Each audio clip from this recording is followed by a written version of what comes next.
In a world cluttered with information, where truth is power, Lawin Weekly News stands apart. We delve deeper, uncover facts, and bring stories to light. From political showdowns and economic triumphs to the pulse of the street and the heart of the community. We capture the moments that define us, stories that challenge, inspire, and transform.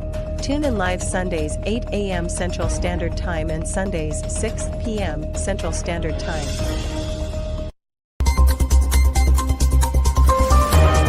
These are the headlines for this week. SMU's effort to break from United Methodist Church over LGBTQ+ rights reaches Texas Supreme Court. Texas Supreme Court ruling shields Austin, Houston in police chase lawsuit disputes. U.S. Treasury under persistent hacking threat, China suspected as culprit. Taiwanese strengthens defense amid Chinese threats. World's oldest living gold medalist, Agnes Coletti, passes away at 103. Barbie Forteza and Jack Roberto split, with a beautiful goodbye. I am Neska. And I am MJ. And tonight we bring you the latest stories in the United States of America. Especially in the great state of Texas. So sit back, relax, and let Lawin Weekly News be your guide to the news that matters most. Southern Methodist University, or SMU, and the United Methodist Church are involved in a legal dispute that has reached the Texas Supreme Court. The conflict stems from SMU's attempt to amend its Articles of Incorporation in 2019, seeking to assert independence from its founding denomination. The university's move, which removed church oversight from its Board of Trustees, followed the church's controversial decision to prohibit same-sex marriages and clergy. The church's South Central Jurisdictional Conference filed a lawsuit against SMU, arguing that the university lacks the legal authority to make such amendments without church approval. The Methodist Church claims that it retains certain rights, including governance over SMU, based on the founding documents of the university. The legal battle has seen several court rulings, with Texas Fifth Court of Appeals siding with the church, asserting its right to control the university's governance.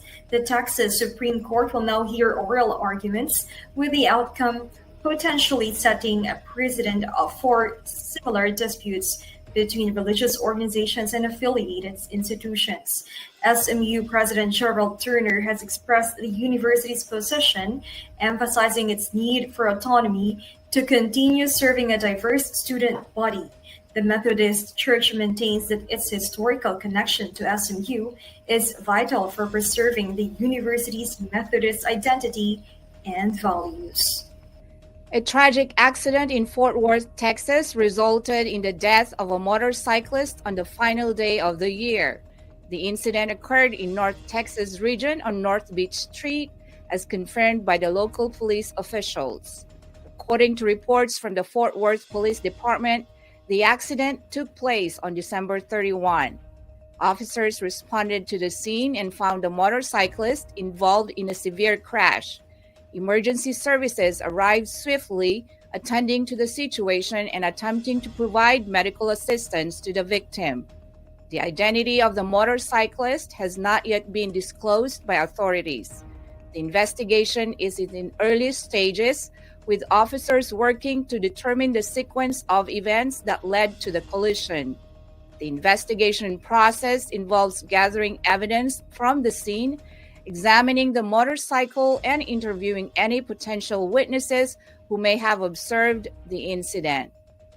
The Texas Supreme Court ruled that the cities of Austin and Houston are not liable for lawsuits filed by individuals injured in police chase-related crashes. The ruling, issued after two separate cases were brought against the cities, determined that governmental immunity protects the cities and their officers from legal action under the Texas Tort Claims Act. The lawsuits stemmed from high-speed police chases in Austin and Houston that resulted in accidents causing injuries and property damage. Plaintiffs argued that the officers' actions during the chases were reckless and led to preventable harm. However, the court found that the circumstances did not meet the legal criteria to waive governmental immunity. Governmental immunity, a legal principle that shields government entities and employees from lawsuits in most cases, allows public officials to perform their duties without fear of litigation. The court's decision affirms this protection for Austin and Houston, stating that the officers acted within their official capacities during the incidents. The Federal Bureau of Investigation Counterterrorism investigators and bomb technicians conducted an operation as a residence in Houston on Wednesday night. The investigation involved a suspect allegedly connected to a truck attack earlier this week. Local and federal law enforcement agencies coordinated efforts to secure the area and collect evidence. Law enforcement personnel surrounded the home with police barricades and remained on site for several hours. Authorities instructed residents to avoid the area while the investigation was underway. A temporary flight restriction was implemented over the site to prevent aerial disruptions during the operation. The FBI's counterterrorism team led the investigation, examining potential links to terrorism and assessing any additional threats. Bomb technicians were deployed to address concerns about possible explosive devices. Officials have not disclosed specific details about the findings or the nature of the incident. Welcome to Season 4 of Be Bold. Why not? Get ready to make bold changes in your life with MJ Concepcion. Dive deeper into the discussions. Listen to the unstoppable voices of MJ and her guests, the legends and the rising stars. Join the celebration of talent, sports, passion, and the power of music. Tune in every Monday 7 p.m. Central, Tuesday, 8 a.m. Philippines. See you there. In a world filled with fleeting moments, there's beauty waiting to be captured. My name is Christian, and I specialize in immortalizing your most precious memories. From elegant weddings to vibrant events and timeless portraits, I'm here to make every moment unforgettable. Let me tell your story through the lens. A local business owner in Southeast Austin is facing a significant loss after his barbecue food truck was reportedly stolen from a parking lot on Christmas night. The incident has left the entrepreneur, who is deaf, grappling with the sudden loss of his primary source of income. Video footage from the night of the theft is said to have captured the incident as it unfolded. The recordings allegedly show an individual or a group of individuals making off with the lots of barbecue food truck. The footage has been shared with the local police department as part of an ongoing investigation into the theft. Lots of Barbecue, known for its selection of barbecue dishes, has been a favorite among Austin's food enthusiasts. The food truck's disappearance not only affects the owner, but also the loyal customers who frequent it. The owner, who communicated through an interpreter, expressed his distress over the loss, highlighting the impact it has on his financial stability and plans for the future. The Austin Police Department has confirmed they are in possession of the surveillance video and are examining it for clues. 4 teenagers have been detained following an incident involving a car chase that spanned multiple cities. The teens are accused of operating a vehicle while under the influence of alcohol and subsequently trying to evade police. The Irving Police Department provided an account of the event. The pursuit began when officers attempted to stop a vehicle suspected of drunk driving. Police identified the car traveling along South Beltline Road in Irving, Texas. The police initiated a stop, but the vehicle refused to comply, sparking a high-speed chase. This vehicular pursuit extended across different areas as officers pursued the suspects. The chase concluded near the intersection of Merrifield Road and Jaipur Lane in Dallas, Texas. According to police reports, the suspects, identified as male juveniles, exited the vehicle. Officers quickly apprehended them on Gallant Fox Drive, bringing the pursuit to an end. The Irving Police Department confirmed that the juveniles were indeed intoxicated at the time of the arrest. San Antonio police are investigating a fatal stabbing incident that left a 34-year-old man dead in a residential neighborhood.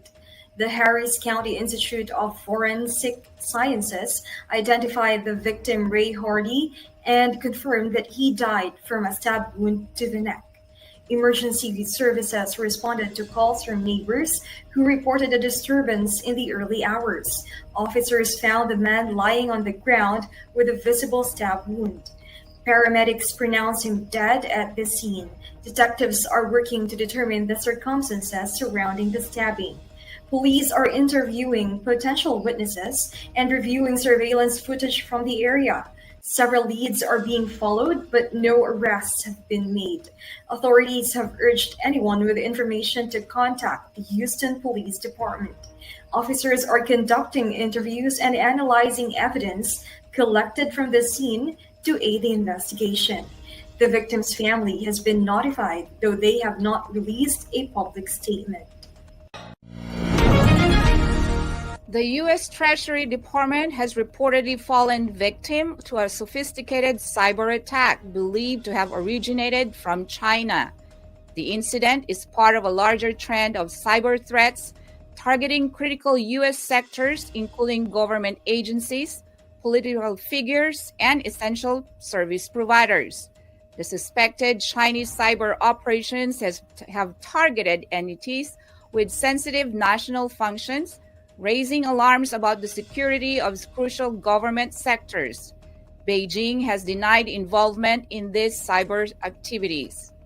Cybersecurity experts warned the breaches in departments like the Treasury could have serious consequences for national security and economic stability.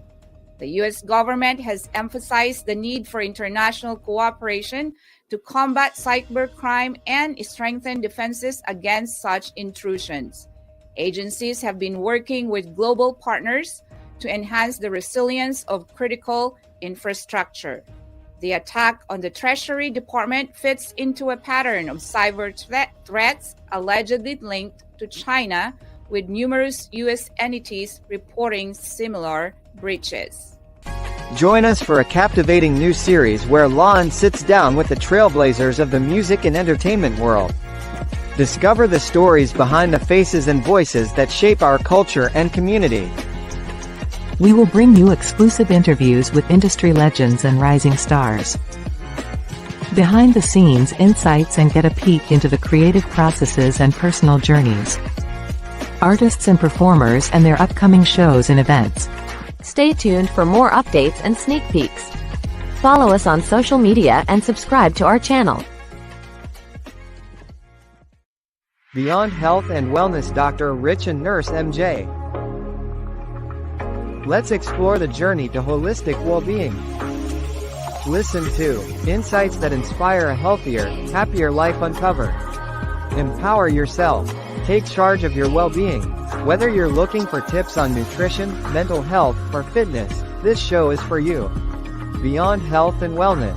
Every Friday 8 p.m. Central Time. President Joe Biden, accompanied by First Lady Jill Biden, is scheduled to visit New Orleans on Monday, following a tragic attack on Bourbon Street on New Year's Day. During their visit, the President and the First Lady will meet with the families of the victims, offering condolences and emotional support. They will also engage with local officials to discuss the incident and the steps being taken to enhance the safety of residents. The attack on Bourbon Street, which occurred during New Year's celebrations, involved an unidentified assailant who targeted a crowd of people. The tragedy resulted in multiple injuries and fatalities. The local police department is actively investigating the matter, and authorities have urged anyone with information to come forward. In his visit, President Biden is expected to emphasize the importance of community resilience and unity in the face of such adversity. The First Lady, who is known for her focus on family and education, will likely express her support for the community's efforts to heal and rebuild. Preparations are underway to accommodate the victims' families and other attendees, with community centers working closely with officials to provide necessary resources and support during this difficult time. Representative Arlene Brosas from the Gabriela party list has expressed firm opposition to the increase of the United States military presence in the Philippines. Her concerns arose after the U.S. carrier Strike Group 1, led by USS Carl Vinson, sailed between the regions of Leyte and Mindanao on December 26. Brosas characterized this event as a bold demonstration of U.S. military power within the Philippine territory. Brosas stated that such actions could undermine Philippine sovereignty. She urged the Philippine government to carefully review the military agreements with the United States. She highlighted the ongoing operation or cooperation between the two countries under the Enhanced Defense Cooperation Agreement. This agreement allows U.S. forces to increase their presence in specific Philippine military bases. She believes that the U.S. military presence in the Philippines should not be expanded without careful consideration. Brosas called for transparency in the government's dealings with U.S. forces, emphasizing the potential risks to the country's independent stance. The timing of the U.S. Navy's presence coincides with heightened tensions in the South China Sea. Several countries, including the Philippines, have overlapping territorial claims in this region. The United States has consistently expressed its commitment to ensuring freedom of navigation in these waters. This has led to an increase in military U.S. activities in the area. Taiwanese President Lai Ching-te has announced plans to strengthen Taiwan's defense capabilities amid ongoing threats from China. In his New Year's address on Wednesday, Lai emphasized the importance of Taiwan in the global defense of democracy. This statement comes as relations between Taiwan and China remain tense, with China viewing Taiwan as part of its territory despite the island's self-governing status. Lai's address highlighted the challenges Taiwan faces from authoritarian regimes. He called for democratic nations to unite against these threats. The president's remarks underscored Taiwan's strategic role in the geopolitical landscape, particularly in light of China's increasing military activity in the region. Taiwan has faced growing pressure from China, which has not ruled out the use of force to take control of the island. Tune into Legal Treats with attorney Eileen Ligote Dizon every Friday 6:30 p.m. Central Time. Get your weekly dose of legal knowledge, especially on family matters like divorce, child custody, child support, estate planning, probate and immigration. Engage in discussion by posting your questions or comments during the show. See you every Friday at 6:30 p.m. Central Time. That would be Saturday at 8:30 a.m. Philippines. Don't miss out.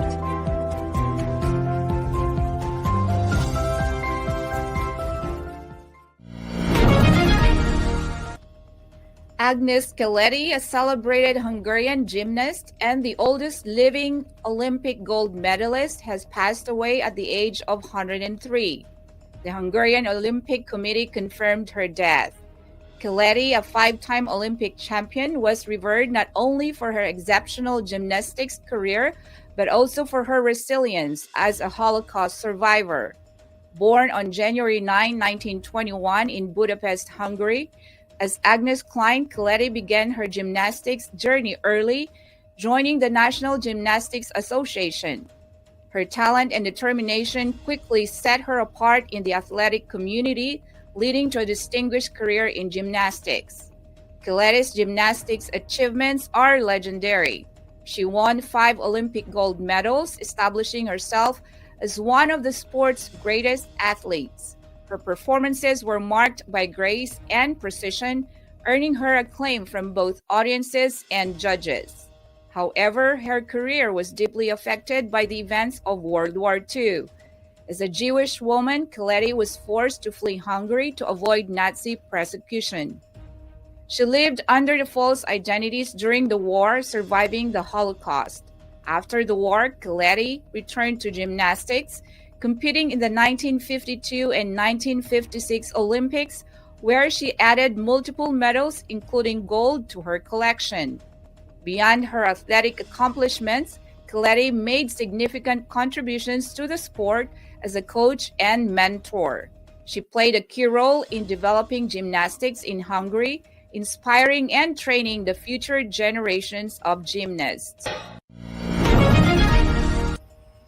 Golden State Warriors star player Stephen Curry delivered a perfect performance in a recent NBA game against Philadelphia, achieving a career milestone that will go down in history.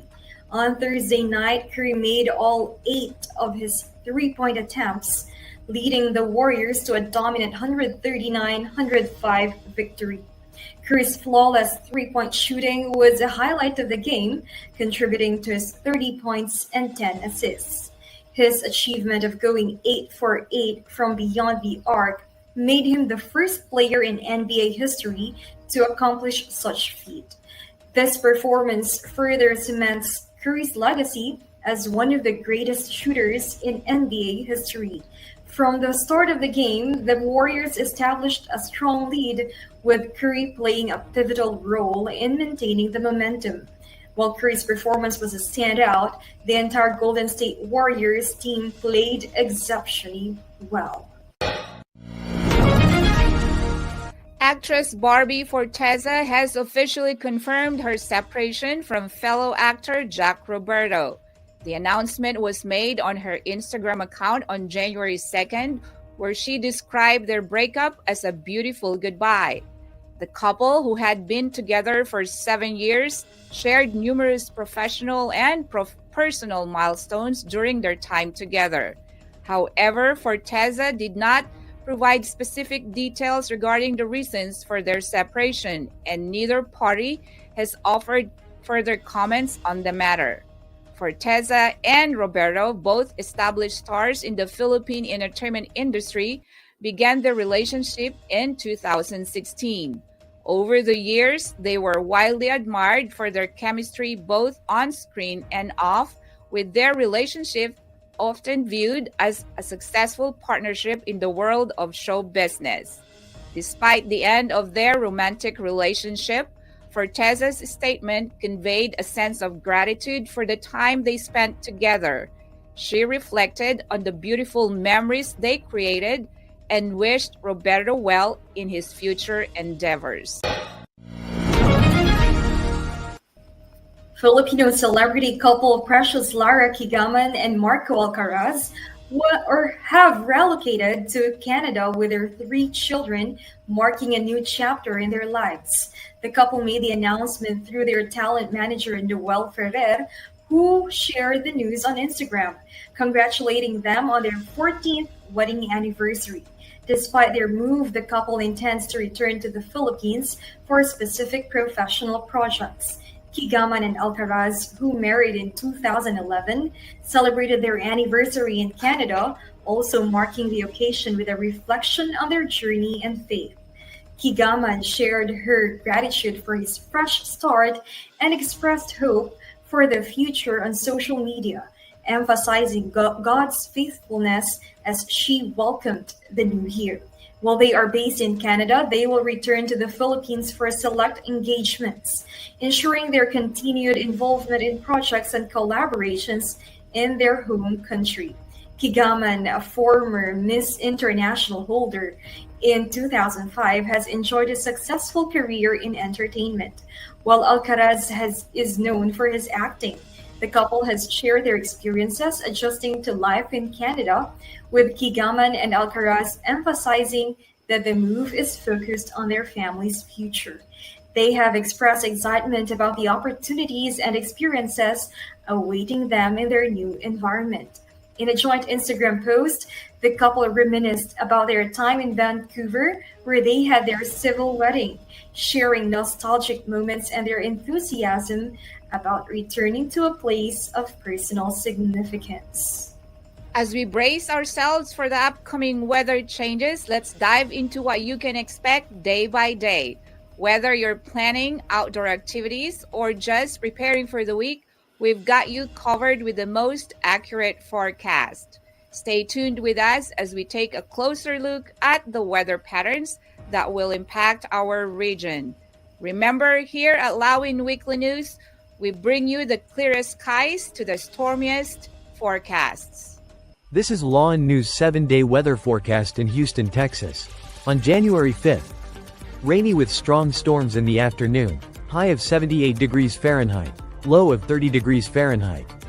Expect warm and windy conditions turning stormy. On January 6th, sunny and breezy, high of 47 degrees Fahrenheit, low of 31 degrees Fahrenheit. The weather will feel less humid and cooler. On January 7th, cloudy, high of 50 degrees Fahrenheit, low of 34 degrees Fahrenheit. The day will be chilly with increasing cloud cover. On January 8th, partly sunny, high of 40 degrees Fahrenheit, low of 36 degrees Fahrenheit. The weather will be very cold with some intervals of sun. On January 9th, rainy and cloudy, high of 41 degrees Fahrenheit, low of 32 degrees Fahrenheit. Expect very cold weather with a chance of rain. On January 10th, mostly sunny, high of 45 degrees Fahrenheit, low of 33 degrees Fahrenheit. A cold and clear day is expected. On January 11th, partly cloudy, high of 49 degrees Fahrenheit, low of 35 degrees Fahrenheit. The weather will remain cold but slightly warmer than earlier in the week. So those were the latest stories in Texas this week. I am Nesca Centina. And I'm MJ Concepcion from Lawin Media Network. Lawin Weekly News. Tune in live Sundays 8 a.m. Central Standard Time and Sundays 6 p.m. Central Standard Time. Lawin Weekly News.